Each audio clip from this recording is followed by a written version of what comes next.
Hello everyone and welcome to Build Fix episode number 15, powered by PCPartPicker. Because we are at a crossroads between spring and summer, between May and June, between me just getting back from Computex and being fairly jet lagged, I'm keeping things simple and straightforward today. For anyone who's about to build a new PC going into the summer, I have a core $1,000 build for you. I have some upgrades from that, and the good news is if you're building now compared to last month, things are slightly better.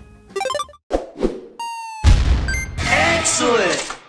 Today's video is brought to you by the Paul's Hardware store on paulshardware.net, the only official source for Paul's Hardware merchandise. Tantalizing t-shirts, brilliant beer sets, high-quality hoodies, and more, all featuring the classic thumbscrew for tasteful and refined viewers, or the 8-bit thumbscrew for tasteful and refined viewers who hate curves. New designs are added sporadically and at random, so head over to paulshardware.net and get some of that sweet, sweet merch right now. Or not right now, after you watch the video. Either way. Alright, so a big thank you to PCPartPicker once again for sponsoring this series. I'll be using their website to go over the builds today, and I usually start off Build Fix with a community poll where I ask people to submit their builds. I've skipped that for this month, but I will be bringing that back next month, so subscribe to my channel if you're not already so you can see those notifications when they go up, possibly reply, and get your build fixed on the show. I also, just yesterday, posted a video called GPU Price Watch 2025 for May, where I went over this chart, looking at GPU pricing and how prices have gone up or down. The short conclusion to that video is that things are trending somewhat in the right direction, and at least if you're looking at NVIDIA graphics cards, we do have some options that are just around 10% marked up over MSRP. And that's not ideal by any stretch, but if you're into PC building and PC gaming, you kind of got to take what you can get at this point. It is a slightly traumatic experience, and what we would really like to see is prices come down a bit on the AMD Radeon side to provide a bit more competition.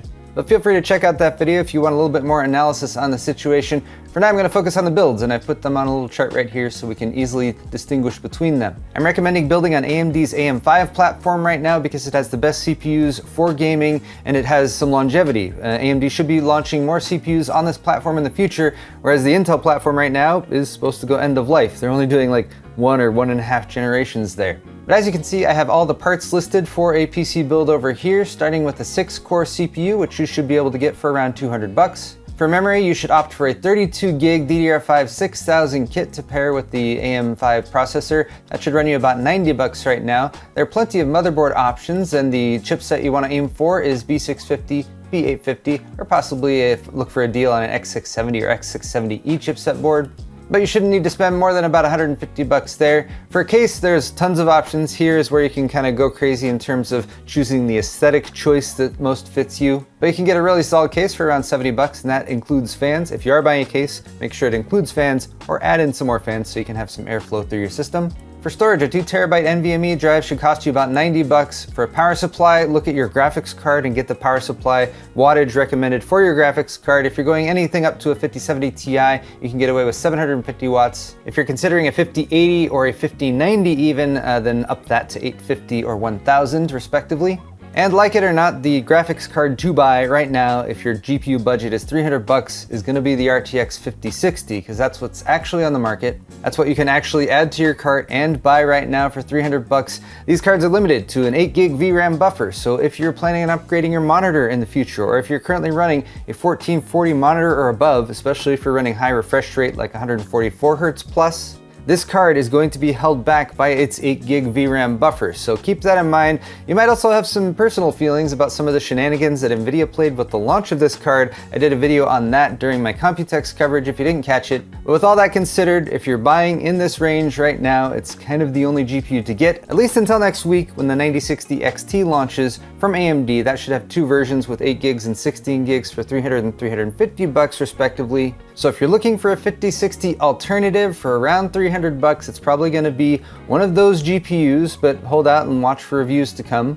Or possibly the Intel Arc B580, which you can find for close to $300 right now. It's just that that card should cost $250, so you have to kind of eat a little bit of the increased cost, but you do at least get a 12 gig VRAM buffer, and you get performance that at 1440 is right up against the RTX 5060. So if you go with this build right here, you should be able to come in at less than $1,000 if you're buying in the US right now. And the thing I love about this build is that you have the upgrade path. You can go with the build 2 mid-level upgrade, the build 3 high-end upgrade. Or of course, you can swap parts in and out as you see fit. Here is an example build of that $1,000 build, and it's coming in at, again, still shy of $1,000. And I've also made at least one upgrade here, which is adding an aftermarket cooler with the Thermalright Phantom Spirit, which is around 35 bucks, maybe 36. And that is because for the first month ever, the Ryzen 5 9000 series 6-core has finally become reasonably priced. So if you're really trying to stick to a budget, the Ryzen 5 7600 is the 6-core that I would go for.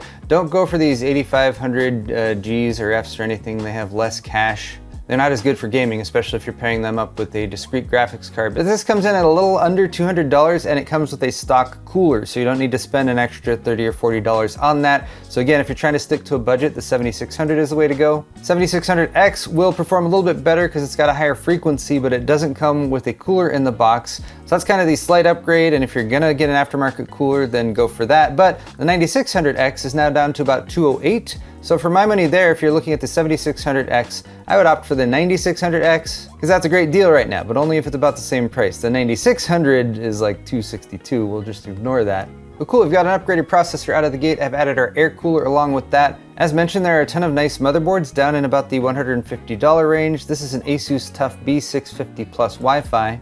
This one's down to $144 because it is on sale. It's typically more like a $180 to $190 motherboard, but you do get some nice upgrades with this versus some of the more budget tier options like the inclusion of Wi-Fi, fixed I/O shield, and overall just a little bit better built board, and you're still keeping the price down on that. We're sticking with the standard G.Skill Flare X5 memory kit. That's DDR5 6000, 32 gigs. Ooh, look, there's a promo code too over on Newegg. But part of the reason I'm opting for this kit is because of that AMD Expo settings. You can run Intel XMP settings on the AMD platform, but Expo settings are a bit more granular. They will automatically set up more of your memory settings just by enabling Expo without you having to go in and tweak and tune anything. So that is why I opt for that. For an SSD, you can get away with a 1TB drive and save yourself another $45 or so, but I'd say a 2TB drive is the way to go, and those can be found for under $100 still. Rounding things out with the case, I'm just sticking with the case that I've been building with for a while because I have a build guide specifically in this case, which might help you guys out.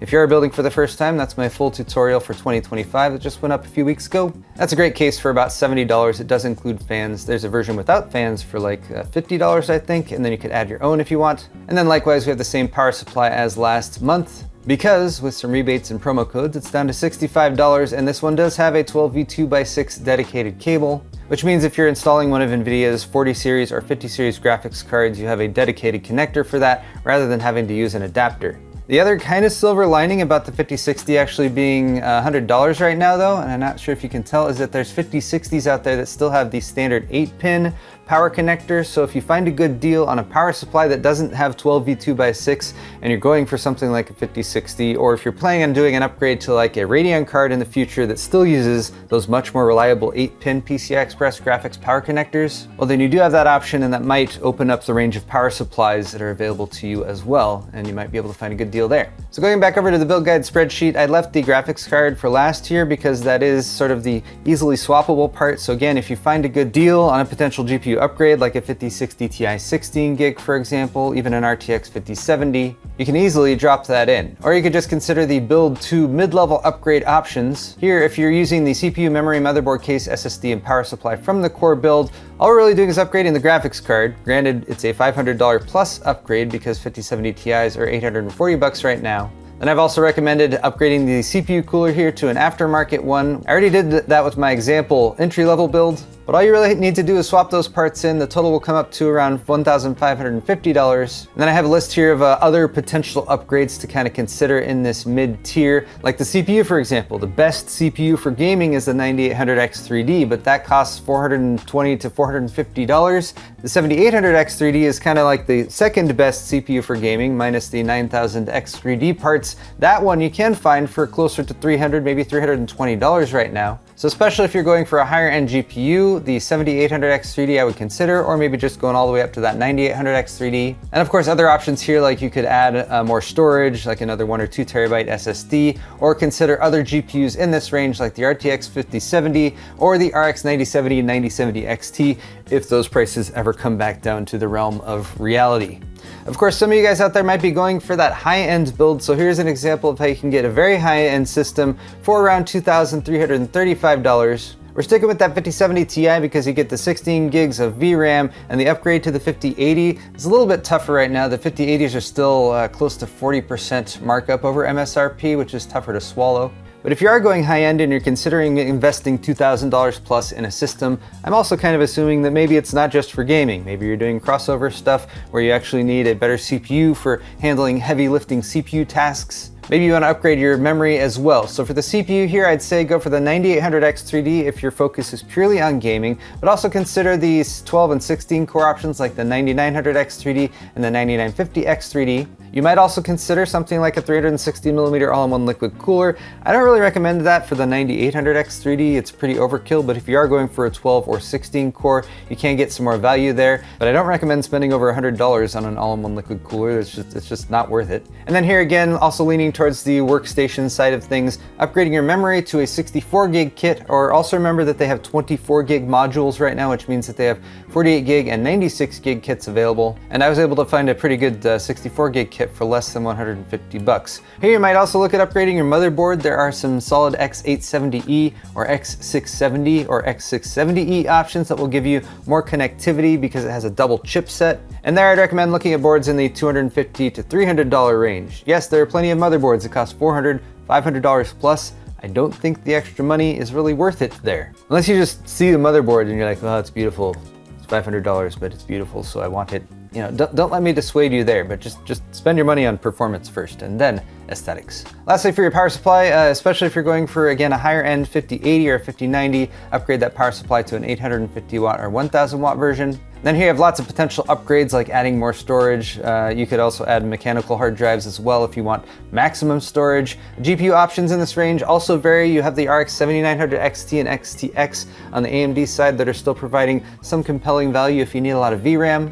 And then you have the RTX 5080, which is not competitively priced right now. And then there's the RTX 5090, which is $1,000 more than what the MSRP was supposed to be, but I guess at least it's not still $2,000 more than what the MSRP was supposed to be. So if you're lucky enough to be in that position where you just need the best GPU possible, then that's what it is, the RTX 5090. Also just noting here for these higher end builds, a case upgrade would also be something I consider because there are bigger cases, there are cases that maybe have improved airflow or aesthetics that are more tailored to your tastes, and there, go for about $100 to $150. Once again, this is the build that's linked in the description, just around a $2,100 version of that build with some of the upgrades I recommended, like switching over to the 9950X3D for maximum CPU performance. I'm still pairing that with a $35 air cooler because I love air coolers. Of course, swap this over to an AIO if you choose that, but the Phantom Spirit can totally keep up with the 9950X3D. Oh, and if you are shopping for air coolers and you're kind of looking for a ballpark recommendation as to what will work, look at the TDP of the CPU, which is 170 watts for the 9950X3D. And then the cooler itself should have a wattage rating for what it's recommended. So the TDP recommendation for this one is 105 to 280. You're well within your margins. Moving on down, I stuck with the same motherboard because it's a good deal on a solid B650 motherboard. I did upgrade our memory to this Patriot Viper Venom kit. I like this kit because it's DDR5 6400, so you have a little bit more wiggle room. Don't go too much beyond that because you have a ratio between the memory controller and the memory speed. You want to keep that 1:1. If it switches to 1:2, you can improve the memory throughput, but you actually lose a little bit of system latency, which is not good for gaming. We're also keeping the CAS latency low here, which keeps the first word latency as low as possible. This kit maybe is not aesthetically like the most matchy, but we're going for performance here. Moving down the line, we have that same 2TB NVMe SSD, add more if you so desire. And I kept the same case and power supply because for a 5070 Ti, a 750 watt is just fine. And I'm just making a few swaps here to show you guys if you did want to upgrade that GPU. We're going all in with an RTX 5090. What's the cheapest available right now? Oh, is the price, is this an actual price? Add to cart. All right, it's awkward to be like, wow, it's only $640 more than it should be. That's great. But again, with everything being relative, this is the cheapest RTX 5090 that's in an add to cart situation at the moment. And then Good Guy PC Part Picker, since we have the compatibility filter on here, is only showing us 1000 watt and higher power supplies because it knows that that's the wattage you need for an RTX 5090. And you know what, looking at the most reasonably priced options here, I would say Enermax is the one I would go for. All right, so just to explain what I've been doing here, I took the PCIe 16-pin 12 volt power 12V2x6 connectors, which are grouped on PCPartPicker right now, and I made sure that the power supply is going to have at least one of those. And I do have like some preferences when it comes to power supplies. There are some companies that I feel like have a bit better track record than others. I always say you should not cheap out on the power supply. That led me to two options. We have the Enermax Revolution DF2, which is 1200 watts, nice and powerful. But this is using the ATX 3.0 PCIe 5.0 standard, which is 12 VH power, which is slightly older. And you know, you're kind of taking a risk with that connector anyway, so I would say this power supply is not like a bad choice. But for just a few bucks more, we have the Superflower Zillion FG 1250. Oh, this one's actually a really good deal. Cybernetics Platinum rating, 80 plus gold. Superflower, if you haven't heard of them, they're an OEM. Superflower makes power supplies that other brands take and then stick their label on them. So Superflower is a solid choice. And yeah, for just a few bucks more, I would totally go with that one.